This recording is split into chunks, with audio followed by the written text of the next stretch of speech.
کہ وہ ان کا ذاتی ایشو ہے. بڑی آپ نے اچھی بات کی, آپ تو وکیل بھی ہیں. جو پیمرا کا ایشو ہے اس پہ میں بات کر دوں. کیونکہ نا دیکھیں نا, جب آپ یہ بات کر رہی تھی فردوس حاشی گوان صاحبہ جمعے کے دن کہ تو ذاتی ایشو ہے, ان کی پریس کانفرنس کے فوراً بعد جیو نیوز کو اس کے پچھلے نمبروں میں پھینک دیا گیا. پیمرا والے ایشو پہ بھی میں آنا چاہتا ہوں کہ جو پچھلے نمبروں پہ پھینکا ہے یا جو بھی ہوا, آئی ڈونٹ نو, لیکن اس سے حکومت کا یا پرائم منسٹر ہاؤس کا ہمارا کوئی تعلق نہیں ہے. ہائی کورٹ اسلام آباد کا جو بھی آرڈر ہے, جہاں تک ریاست پاکستان, حکومت پاکستان کا تعلق ہے, اس آرڈر کو ہم ان لیٹر ان اسپرٹ امپلیمنٹ کریں گے. حکومت کا یہ کام ہوتا ہے. باقی جو ہے جیو کے ساتھ جو بھی ایشو ہے وہ پیمرا کا جو ہے وہ جانے, اور وہ عدالت نے اس کا فیصلہ کر دیا ہے.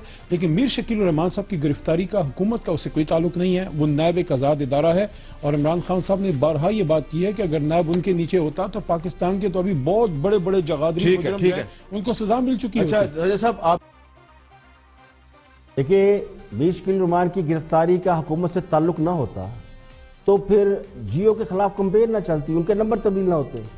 ڈاکٹر فردوس حاشی گوان صاحبہ پریس کانفرنس میں جنگ اور جیو گروپ پر الزامات کی بھرمار نہ کرتی. اگر نیب نے انہیں پکڑ لیا تھا تو پھر یہ معاملہ نیب تک رہنے دیا جاتا. یعنی یہ تو وہی حال ہے کہ صاف چھپتے بھی نہیں, سامنے آتے بھی نہیں. حکومت نے جنگ اور جیو گروپ کے حوالے سے سارے گلے شکوے بھی کھول کے رکھ دیے, اور یہ بھی کہہ دیا کہ حکومت کا کوئی تعلق نہیں.